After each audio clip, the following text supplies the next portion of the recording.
गौरव कुमार यादव जी। राधे राधे राधे महाराज जी। महाराज जी, निरंतर जप करने से पूर्व जन्म के प्रारब्ध खत्म हो सकते हैं क्या? नहीं, भगवत प्राप्ति हो जाएगी तो प्रारब्ध भोगना पड़ेगा। प्रारब्ध बहुत वज्र की लीक होता है, नहीं तो जितने संत महापुरुष हैं ये तो भजन के स्वरूप ही हैं, रात दिन भजन होता है, फिर इनको प्रारब्ध क्यों भोगना पड़े? बड़े बड़े सिद्धों को प्रारब्ध भोगना पड़ता है। क्रियमाण भस्म हो जाएगा, संचित भस्म हो जाएगा, प्रारब्ध भोग के काट लिए जाएंगे और भगवत प्राप्ति हो जाएगी। प्रारब्ध बहुत सुदृढ़ होता है, इसलिए कहा जाता है कर्म होश से करो। अगर गलत कर्म हो जाए तो उनको तत्काल प्रायश्चित करो, भस्म करो, नष्ट करो, कहीं वो प्रारब्ध न बन जाए। अगर प्रारब्ध बन गया, बड़े बड़े महापुरुषों को, रामकृष्ण परमहंस जी के गले में कैंसर था, बड़े बड़े महापुरुषों को कष्ट प्राप्त हुआ, तो ये अगर प्रारब्ध भजन से नष्ट किया जा सकता तो हो जाता, नहीं जाता। लेकिन प्रारब्ध भोगन अवश्य में वो भोक्तव्यम कृतम कर्म शुभ, इसलिए डरना चाहिए। अगर पाप कर्म बन जाए तो उसे तत्काल विद्वानों से, संत महात्माओं से पूछ करके उसका नाश करना चाहिए। भजन है, अनुष्ठान है, तीर्थयाटन है, दान पुण्य है, उस किसी भी तरह से उस पाप कर्म को नष्ट कर देना चाहिए। अगर वो नष्ट नहीं हुआ और गुप्त पड़ा रहा तो प्रारब्ध बन जाएगा। प्रारब्ध बन गया तो अवश्य में भोक्तव्यम, ये भगवान के वचन है, अवश्य में वो भोक्तव्यम कृतम कर्म शुभाशुभम। जो तुमने शुभ अशुभ कर्म किए हैं उनका फल तुम्हें भोगना पड़ेगा।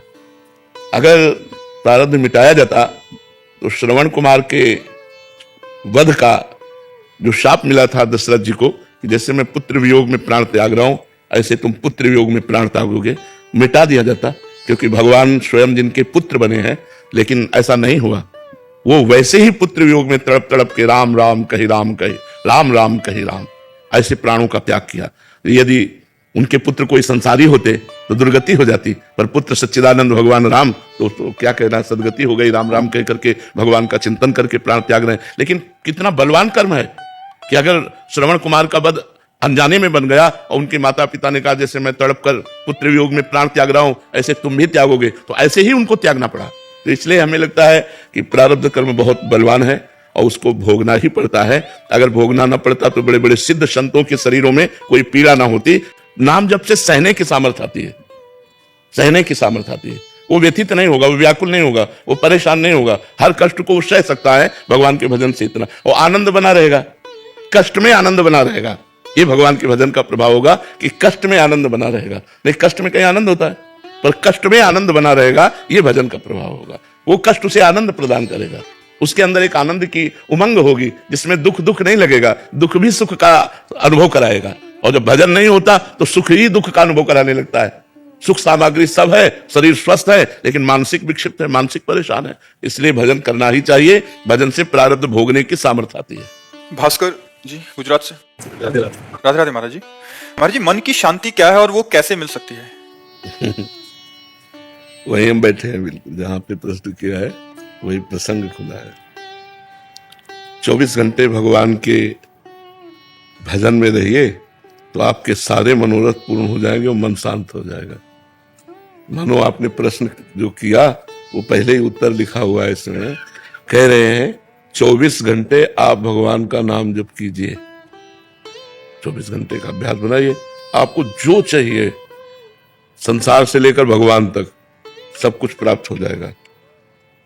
तो उत्तर अब जब ये दिया तो उन्होंने कहा मेरा मन नहीं लगता, भजन में मन नहीं लगता। मतलब आपने उपाय तो बताया कि 24 घंटे यदि भगवान का नाम जप किया जाए तो जो कुछ चाहोगे वो प्राप्त हो जाएगा। पक्का है, ये तो पक्का है। शिखा शर्मा जी का प्रश्न है कि मैं नाम जप करना चाहती हूँ पर मन बार बार परास कर देता है। हाँ, तो सुनो ना, उन्होंने कहा कि मेरा मन नहीं लगता, उत्तरकर्ता से कहा मेरा मन नहीं लगता भजन में। तो उन्होंने कहा मैंने मन लगने की बात तो नहीं कही, मैंने भजन करने की बात कही। मन लगे या ना लगे, हमको भजन करना है। और भजन करते करते मन लगता है, ऐसा थोड़ी। मन तो सिद्ध हो का पवित्र मन जब हो जाता है तब वो भगवान में लगता है। तो हमको केवल भजन करना है। केवल हम तुम्हें ये कह रहे हैं कि नाम जप करो, नाम जप करो, मन लगे न लगे, भाव बने न बने, सब काम पूरे हो जाएंगे। भगवान के अस्तित्व में हमें संशय नहीं होना चाहिए, भगवान के नाम में हमें संशय नहीं होना चाहिए। अगर बातचीत करो तो भगवान के विषय की बातचीत करो। भगवान में निरंतर चित्त जोड़ने से ही सब पाप नष्ट हो जाते हैं, और पापों का फल ही दुख होता है, तो दुख भी नष्ट हो जाता है। अगर नाम जप में चूक तुम करते रहोगे, क्या रे तो काम नहीं बनेगा, अन्यथा कोई भी कार्य ऐसा नहीं है जो हमारा भगवान नाम से पूर्ण ना हो सके। देहि सौभाग्य मारोग्यम देहि में परमम सुखम।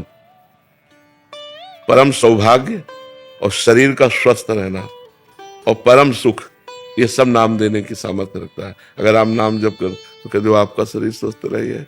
जैसे ये हो कि मारोग्यम, तो आपका शरीर स्वस्थ नहीं है, आप दूसरों को नाम का उपदेश करके स्वस्थ करना चाहते हो, लेकिन आपका शरीर स्वस्थ नहीं, तो हम अस्वस्थ नहीं है, हम अस्वस्थ नहीं है। ये शरीर भले अस्वस्थ हो, हम बिल्कुल स्वस्थ है और बहुत आनंद में हम रहते हैं। आपको ऐसा लगता है हम दुखी आदमी है? हम दुखी आदमी थोड़ी, हमें लगता है हम बहुत बड़े सुखी आदमी हैं। तो हमको भगवान ने जो दिया वो नाम से दिया। देहि सौभाग्यम, नाम हमको क्या देता है? हमारा सौभाग्य बढ़ा देता है। गोस्वामी तुलसीदास जी के चरणों में जब अकबर बादशाह ने ताज उतार के रखा तो आंसू आ गए। लोगों ने प्रश्न किया कि बादशाह प्रणाम कर रहा है इसलिए आनंद अश्रु आ गए निजी जनों ने? तो उनका नहीं, तुलसी जब राम का नहीं था तो मांगे टुकड़ा नहीं मिलता था, और जिसके दरवाजे पे जाते थे तो कहते थे अभागी है, अगर ज्यादा देर दरवाजे पे रहेगा तो कुछ अमंगल हो जाएगा, जन्मते ही माँ को खा गया। ऐसे ऐसे लोग कट वचन। और आज राम का हूं तो बादशाह ताज उतार के चरणों पे रखता है। जब तुलसी राम का नहीं था तो मांगे कौर नहीं मिलता था, आज तुलसी राम का है तो बादशाह भी ताज उतार कर रखता है, इस बात पर कि मैं भगवान का हूं। इस देह में सौभाग्यम, नाम भगवान जो जब करते हैं उनका सौभाग्य उदय हो जाता है। देखो कोई कितना भी बड़ा पदाधिकारी हो, उसको कोई साष्टांग दंडवत लेकर बहुत हाथ जोड़ के, बस इससे ज्यादा हमें लगता है सम्मान नहीं होता किसी का भी। लेकिन संतों का सम्मान कैसे होता है? साष्टांग लौट के, पंचांग करके, पंचांग या साष्टांग लौट के होता है ना, इससे बड़ा क्या हो सकता है? किस बात के लिए सौभाग्य उदय हुआ? भगवान से जुड़ने के कारण। एकमात्र भगवान का नाम, भगवान का आश्रय, उसी भगवान के नाम आश्रय से। देखो इसमें लिखा है नाम जब करोगे तो देहि सौभाग्यम, सौभाग्य प्राप्त हो जाएगा आपको। हमारे जो पापाचरण के द्वारा भारी से भारी रोग आकर हमको पीड़ित करने वाले, उनका प्रभाव नष्ट कर देता है। शरीर में रोग है लेकिन मैं रोग रहित हूं, ये नाम का प्रभाव आपको बता रहे हैं, ये नाम का बल बता रहे हैं। और कह रहे हैं देह में परमम सुखम। परम सुख क्या है? ये सब पार्थिव सुख है। परम सुख है प्रियालाल की रूप माधुरी की झलक आ रहे हैं, उनके प्रेम में आंसू बह रहे हैं, उनके लिए हृदय तड़प रहा है, ये परम सुख है। परम सुख ये थोड़ी है कि रुपया और पैसा, भोग सामग्री, खान पान, पद प्रतिष्ठा, ये परम सुख थोड़ी है। परम सुख है भगवान। परम कौन है? भगवान। भगवान के चरणों का प्रेम। और जो सुत वित्त लोक ईसना तीनी, ये जो पुत्र ईसना, वित्त ईसना और लोक ईसना, जिसको सीधे भाषा में कहा जाता है कंचन, कामिनी, कीर्ति, इन तीनों पर विजय प्राप्त करा देता है नाम। तीनों पर नाम विजय प्राप्त करा। ना कभी आपके अंदर कामिनी की इच्छा होगी, ना कंचन की इच्छा होगी और न सम्मान की इच्छा होगी। आपको इतना महान नाम बना देगा। न धनम न जनम सुंदरीम कविताम व जगदीश कामये। नाम जापक के हृदय में कैसा? ना मुझे धन चाहिए, न जन चाहिए, न सुंदरी चाहिए, न विशेष प्रकार की सब महिमा। हे जगदीश, बस जन्म जन्मांतर में मुझे आपकी अहेतुकी भक्ति, प्रेम लक्षणा भक्ति प्राप्त हो जाए। तो ये जो निरंतर नाम जप करते हैं उनकी समस्त कामनाएं पूर्ण हो जाती हैं, उनका सौभाग्य उदय हो जाता है और वो भगवान को प्राप्त हो जाते हैं। क्या प्रश्न था कि मेरा मन नहीं लगता? लगे या ना लगे, आपको केवल भगवान नाम जप करना है। मन लगे ना लगे आप इसकी चिंता ना करो। जैसे अग्नि छुआ दी जाए तो चाहे भूल से छू जाए, चाहे जानकारी से छू जाए, चाहे श्रद्धा से छू जाए, उसमें दाहिका शक्ति है, वो जला देगी। ऐसे ही नाम में सर्व पाप नाशक शक्ति है, सर्व सुख प्रदान करने वाली शक्ति है। तो आप राधा राधा राधा भाव बने न बने, नाम में मन लगे न लगे, हमको जपना है, जपने से परम कल्याण है।